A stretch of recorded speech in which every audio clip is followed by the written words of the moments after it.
or maybe you did know it. We talked about it a little bit yesterday. Arrays are behind the scenes actually a type of object. jQuery is also an object. The jQuery library returns an object, and that object has a bunch of functions attached to it that we call methods. And that's what you've been doing with when you've been using jQuery. I think before we do dive into it, I want to make one note about things that I saw on the survey. I think the only real issue that I saw yesterday were a few people asking about using for each. And I just want to emphasize that it's totally okay if you're struggling with that. It was meant to be a little bit of a challenge to use it yesterday.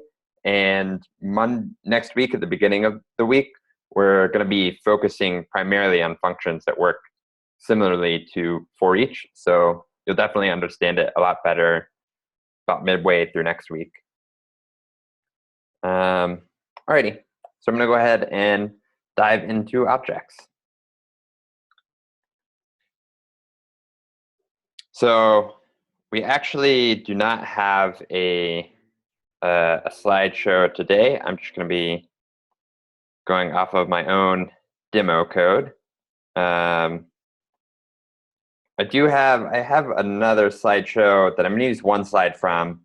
And I'm going to read this at the beginning, and then we'll come back to it at the end. Because I think it might not completely set in at the beginning, but it'll make more sense at the end. So what's an object? In JavaScript, an object is a simple sort of value that has the ability to store a number of properties on it. A property is an association between a key and a value, similar to how a variable is an association between a name and a value. In this way, an object can be said to contain a number of other values, each with a different key. Nearly without exception, all values in JavaScript qualify as objects. And thus, the language provides property containment functionality for nearly every value appearing anywhere in any program. All right, so that was a little bit heady. Like I said, we'll come back to it at the end, and some of that's going to make a little more sense. To start off, I want to look back at how primitive value types work. So if you remember, there's a few primitive value types. There's strings, there's numbers, there's booleans. I believe undefined is a primitive value type. Arrays and objects are higher order data types. They're actually data structures. So can anyone guess, if I run this code right now, what line 5 is going to log?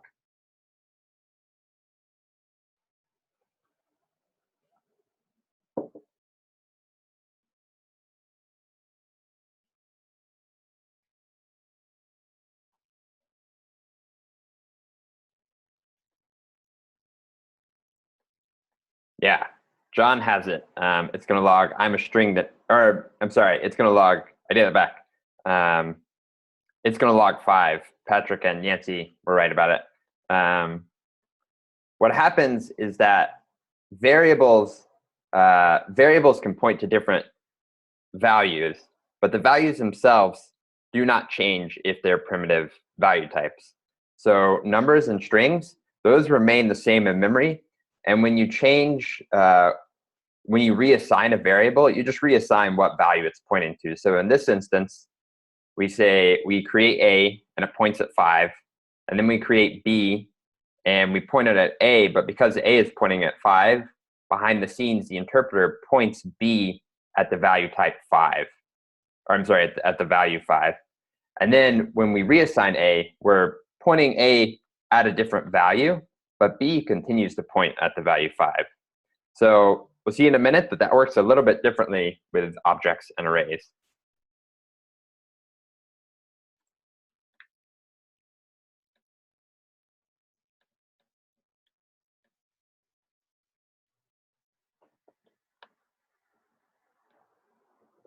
All right, so I'm gonna pull up an array. This is what an array looks like. It can hold different value types at each of its different indices.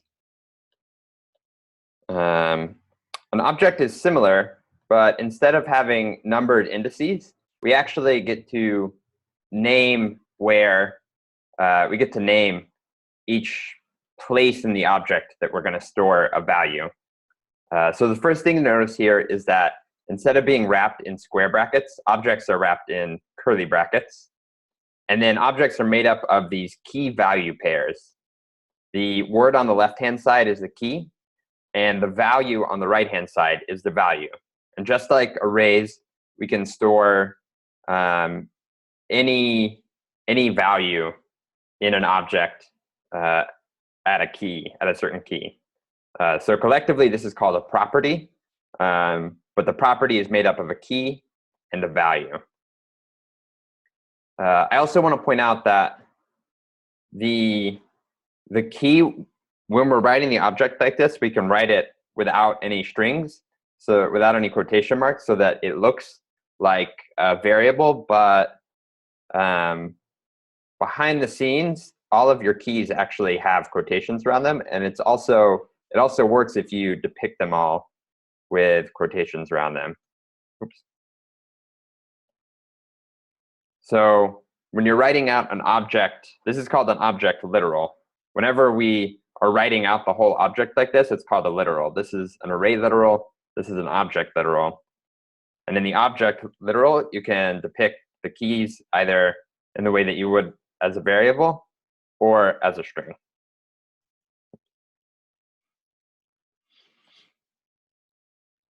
All right, so let's look at the difference in how we assign properties on objects versus what we did with arrays.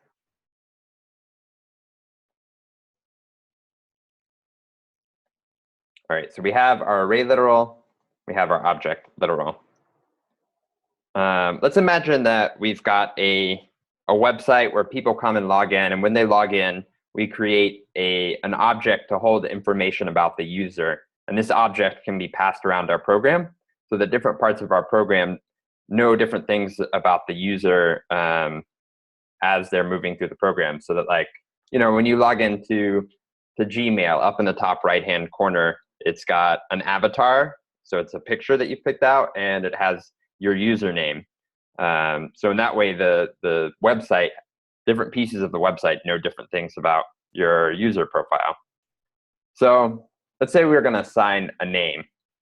With the array, we would assign the name like this. We would say, okay, the first index is going to be the name, and we would assign it with a string.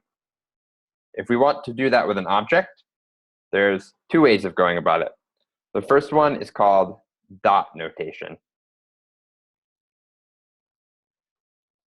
So dot notation looks like this. You have the name of the object, you have a dot, and then you have the name of the key, and then you can say, for instance, equals Waldo. All right, so now we've assigned Waldo as our object. Let's console log what our object looks like now that we've assigned it that name. Cool. So you can see that now we have an object literal behind the scenes with a key name that has the value of Waldo. And similarly, we can retrieve that value with the same notation. We can say object.name, and it's going to give us back Waldo.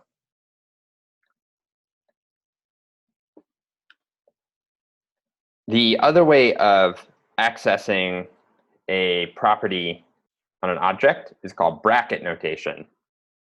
Now, this is going to work similar to an array. We use square brackets, and then instead of passing in the number, the index, like we would with the array, we give it the string representation of the key on the object. So I'm going to comment this out, and I'm going to use this to assign the name.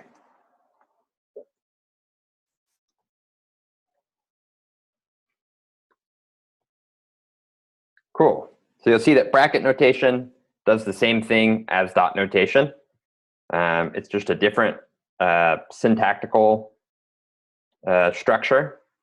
I do want to make note of when you put something between, when you use bracket notation, if you're using the key name, you have to use strings. So behind the scenes, what's happening when you use dot notation is that it's actually creating bracket notation and wrapping that in strings.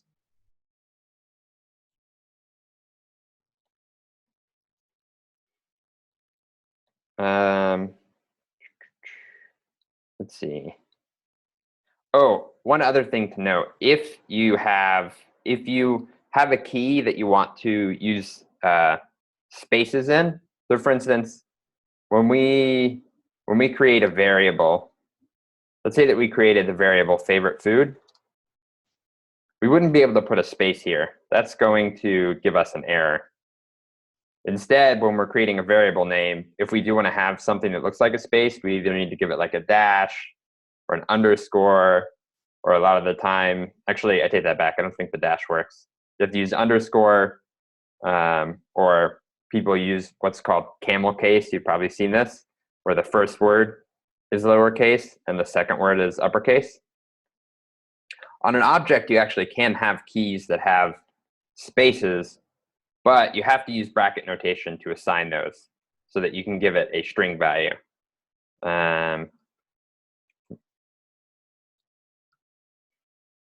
So this would be valid. And now if we logged out favorite food,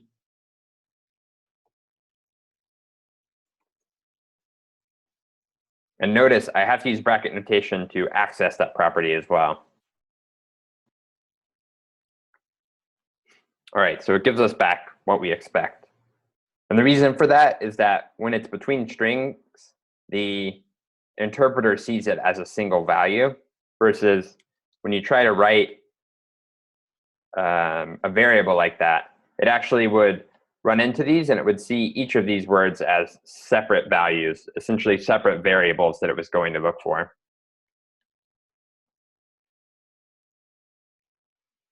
All right, I'm going to check the chat for questions.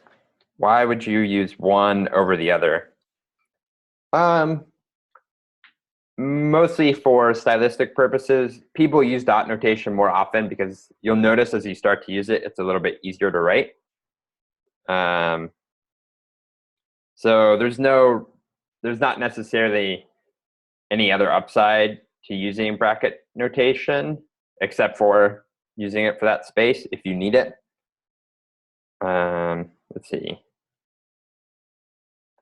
And I will say, while you probably won't want to create a key that has a space between it like that, sometimes you're getting information from other places on the internet in the form of a really big object, and you can't control how that information is formatted.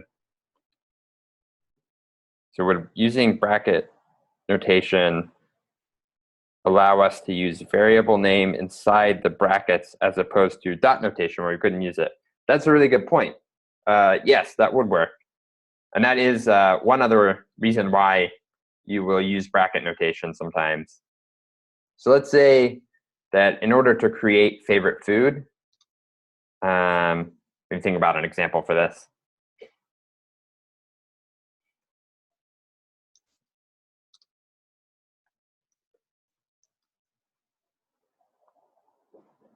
All right, so let's say that we wanted to add that favorite food key on there.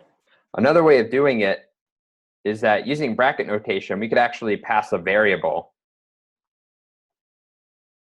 So we could say new key. Now what happens is that the interpreter sees object, it sees that we want to either access or create a property on that object. And because the value between the brackets is not between strings, it recognizes it as a variable, and it goes to look for that variable. And it says, oh, okay, new key points to the string value favorite food. So I'm going to create a key on the object called favorite food.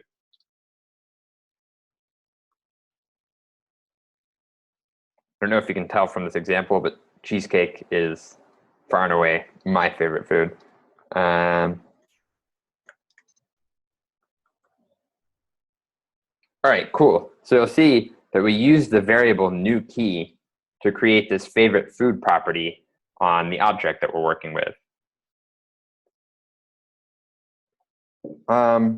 Before I move on from there, are there any questions about what we've covered so far? Any other questions?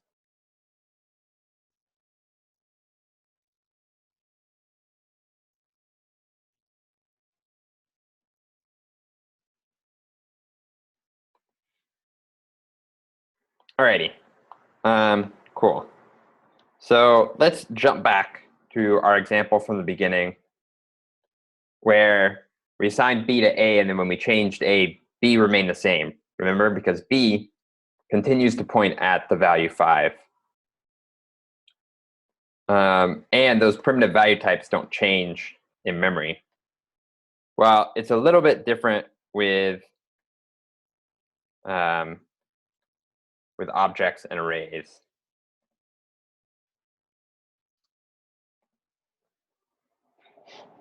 I'm going to create an array. I'm going to set y equal to x. And then I'm going to change one of the elements inside of x. So now that 1 should be equal to a 5. Can anyone tell me now if I console log y, what y is going to look like?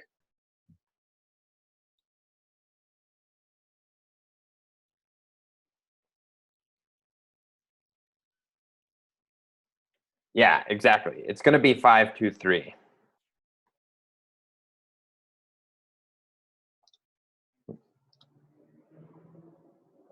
Cool. So you'll notice that while b stays the same, the y changes. Now, when the y changes, it's still pointing at the same value in memory.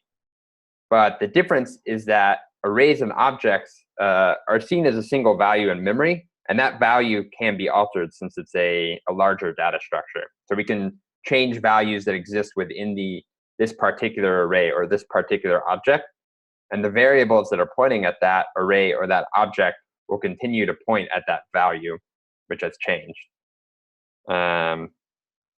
So I'll give you a similar example with objects.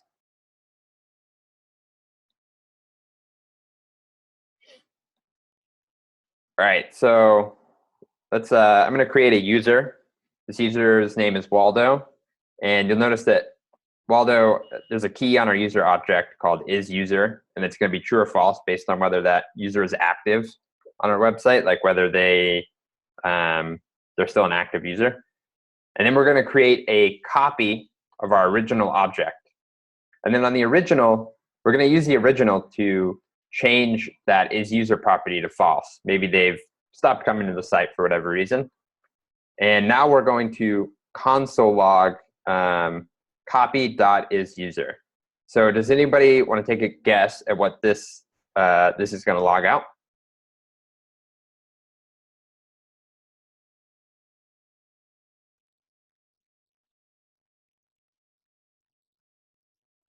Christian, I'm going to assume that that means false. And you are correct. False. So original and copy are both pointing at a single value, the object in memory. And because we changed that value in memory, whenever we reference either of them, it's going to be different. All right. Before I move on to the next little bit, are there any questions about that?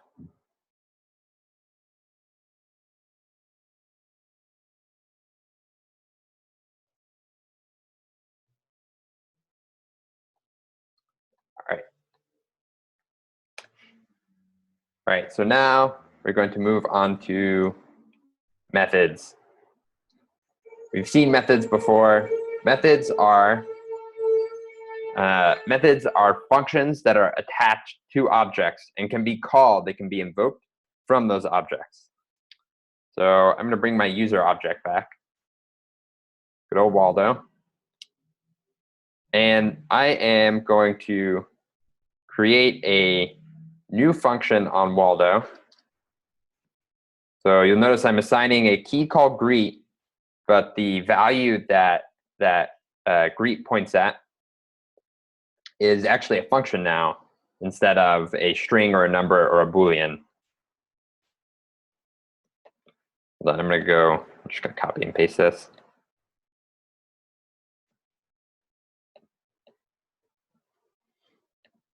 Cool.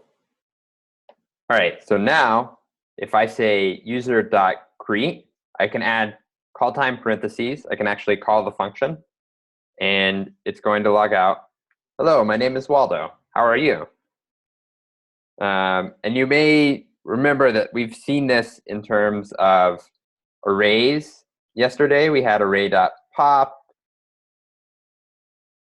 array.push, and all the other methods that you were using yesterday in arrays. We also saw it in jQuery when we targeted DOM nodes in jQuery. This when you if you logged like just this in your browser console, you may have noticed that it returns an object that has a bunch of things attached to it. And we made use of those. Some of those were methods like toggle class and let's see, and .html and .text. These were all methods attached to an object. jQuery would wrap the DOM node, would essentially take the DOM node and add a bunch more methods to it that you would then have access to. So you've been working with methods already, and you just didn't know it, or maybe you did. Cool. So that's what a method is. Now, this is a little bit inefficient because if we have other users, we're going to have to hard code their name into their greeting, which is kind of a pain. You know, if we have, I don't know, how many users does Facebook have? Probably a billion. And they don't have someone that's like sitting in a room somewhere writing the same method over and over for all the users that join. So instead, we are going to use the keyword this.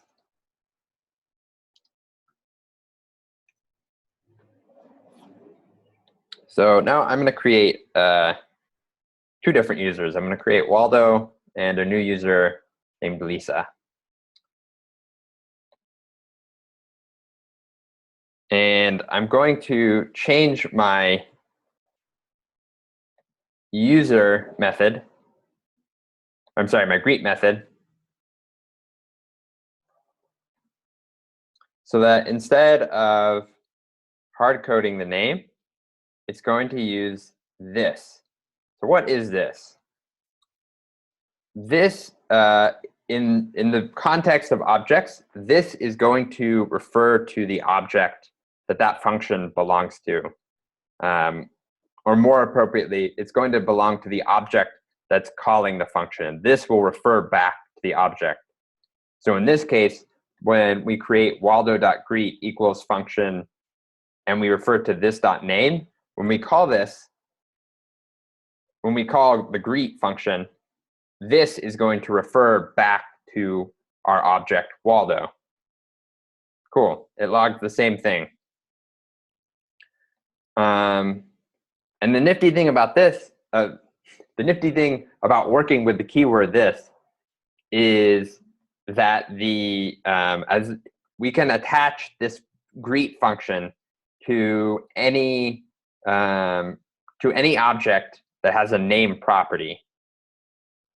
Because this particular function, that's how the interface of the function works, right? We can attach, because it refers to an object with a name property, as long as the object has a name property, the greet function is going to work on it. So we could add it to Lisa. We could say lisa.greet equals waldo.greet. And then we could say lisa.greet. Cool. So we've assigned the same function to our Lisa object, but you'll notice that instead of saying Waldo, it says, hello, my name is Lisa. How are you?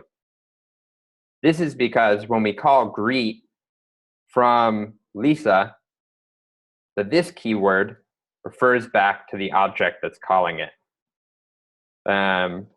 So when we're looking at methods, a general rule of thumb is that the keyword this is always going to refer to the object on the left-hand side of the dot.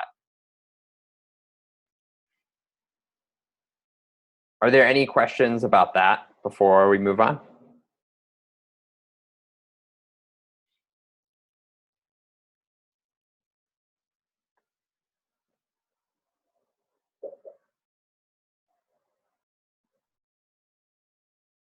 Cool. So I think we've covered most of the basics of objects. I will say in this particular example, it's often helpful to define a function and then just attach that function to all of your objects rather than like defining it on one function then having to refer to Waldo. We can say, now that we have it as just a variable, we can say Waldo.greet equals greet, and Lisa.greet equals greet. So that's probably a better version of the code that I wrote a second before. So now I'm going to switch back to that slide that we had originally and reread it. In JavaScript, an object is a simple sort of value that has the ability to store a number of properties on it. So it can store any number of properties that we want to add to it. A property is an association between a key and a value, similar to how a variable is an association between a name and a value. Cool. So when we say object.key, that key name is pointing at a specific value in memory. In this way, an object can be said to contain a number of other values, each at a different key. Nearly without exception, all values in JavaScript qualify as objects. Remember yesterday when we looked at if we said type of and we put an array after it, it would log out object because arrays are behind the scenes also objects. And thus the language provides property containment functionality. Let's deconstruct that phrase, property containment functionality. So we can contain properties, but we can also we can contain functionality. So we have functions in there like we saw with greet, where we can contain functionality inside of objects. For nearly every value, the language provides property containment functionality for nearly every value appearing anywhere in the program.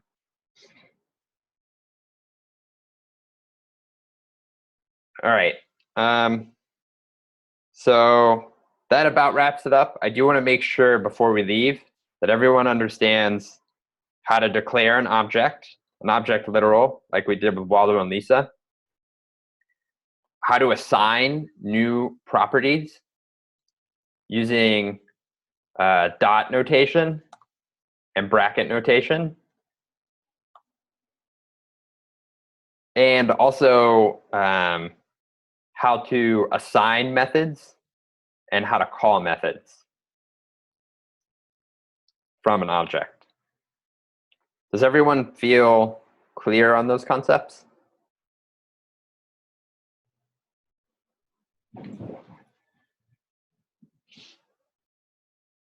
Clear-ish.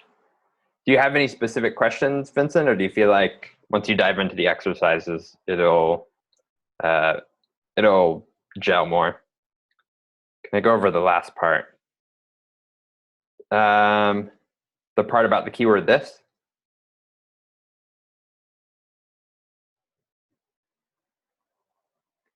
Assigning properties? Cool. Okay, so let's say that we were going to create, I'm going to get rid of all this for a second. I'll drop all the code I've been using in the Slack as a snippet, so you'll have it to reference. Let's imagine that we have our user object, Waldo. Right now, it's an empty object. We could, if we created the variable name, the way that we assign things to that variable is saying that name equals, and then we assign whatever value we want to it. Say name equals Waldo. It's very similar with objects. The difference is that we have to put the object at the beginning of that statement and then use a dot so that this, this name key, which is, again, a similar association as it is with a variable, now the key name belongs to Waldo. Or rather, I should say, Waldo has a key of name because as you saw before, we can have different objects that have the same key that refer to different places. So right now, Waldo has a key of name. And similarly to line 6, we can assign that key to whatever value we want. We could call it 5. We could call it true. In this case, we're going to call it Waldo.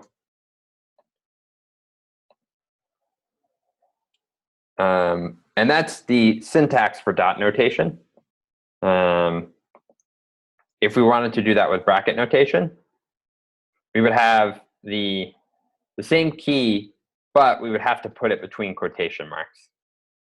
And they would say Waldo brackets name equals Waldo.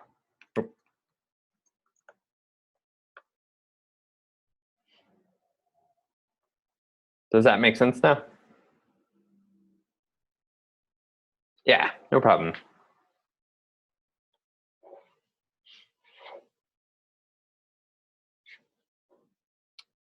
Are there any other questions before we break off?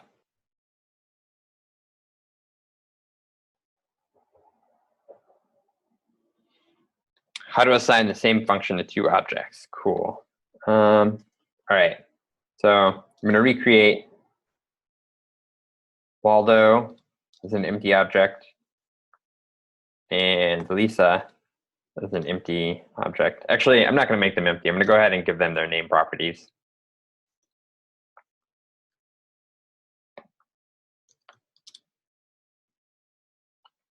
All right.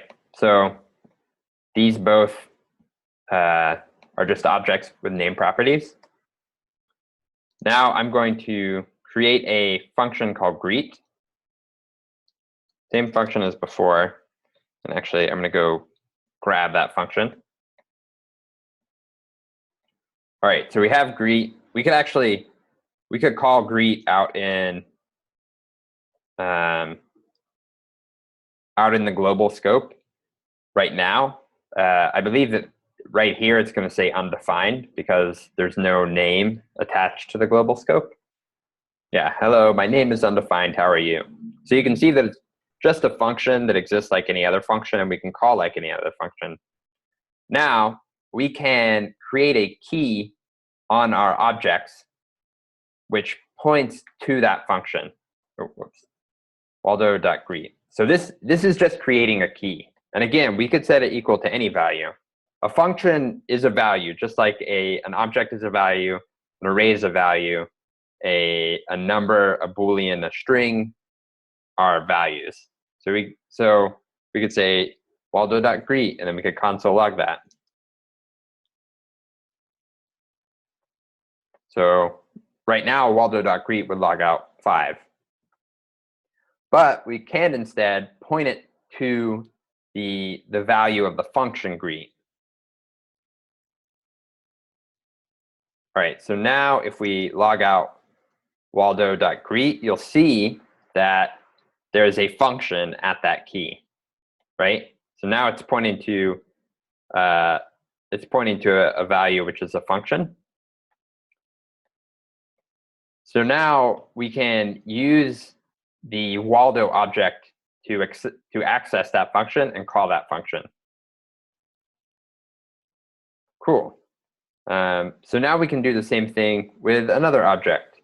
We can create a key on the object Lisa. And let's actually, you know what? I'm not going to name the key the same thing. I'm going to name it something else. We'll call it say hello. So the name of the key is different, but it's going to point at the same function. So now if we console log out Lisa.sayHello, the value that it's going to give us is a function. And if we actually invoke say hello from Lisa, what's happening is that the interpreter gets to Lisa. So it says, okay, you've got an object. I see the dot, so I know I'm looking for a key on that object. And I see that on the object Lisa, there is a key called say hello. And that key points at a function. So it, behind the scenes, replaces say hello with the function greet. And if we put the call time parentheses after it. If we actually invoke it, then it's going to call greet from the Lisa object.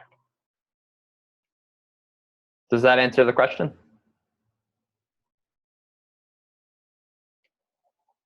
Cool. Alrighty. I'll give 30 seconds for, I mean, I can answer longer, but okay, cool. Kevin, could we pre-invoke greet by doing, we could, that wouldn't work out quite as we expect, Kevin. What would happen is that if we invoked it when we were assigning it, what's going to happen is that it creates this key, it sees the assignment operator, so it goes to assign it to the value on the right-hand side. Since it sees that there's a function being invoked, it goes ahead and executes that function, and then whatever comes back from that function is what gets assigned to say hello. So for instance, this function doesn't return anything, so after we run this, Lisa.sayHello is actually going to be pointing at an undefined value. Oh. Yeah, so you'll see that it's pointing at an undefined value. But let's say that we, instead of, let's say that instead of console logging, we returned the value this.name. Actually, I'm not going to do that. I think that would return undefined. I'm just going to return a string. So now if we call greet, greet returns a string. So Lisa.sayHello is going to be assigned to this string. Cool. Does that make sense, Kevin?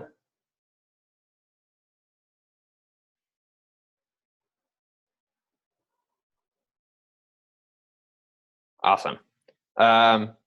John, let's see, we can use prototypes to reuse things. I don't want to go into that yet because we'll have a lecture specifically on object-oriented programming, and I'll talk about prototypes and classes and subclassing. So yeah, that in itself is a whole nother area. Good question, though. All right. So I think I'm going to go ahead and let y'all break off into pairs. You know the drill. Try to, you know what? I'm not even going to advise you to try to pair with someone you haven't paired with before because I think that we're actually starting to hit that limit. So just find someone to pair with. I'm going to see if there's an uneven number. It seems like we've had an uneven number most days. So actually, there's 18 people in here, which means there should be 16 people in class. So we might have an even number today. But in the event that we don't, someone might have to be a third pair, or if they want to, they can choose to work solo. Cool. So I'll let you go ahead and break off and get into pairs, and we'll have a short meeting just before the end of class, like usual.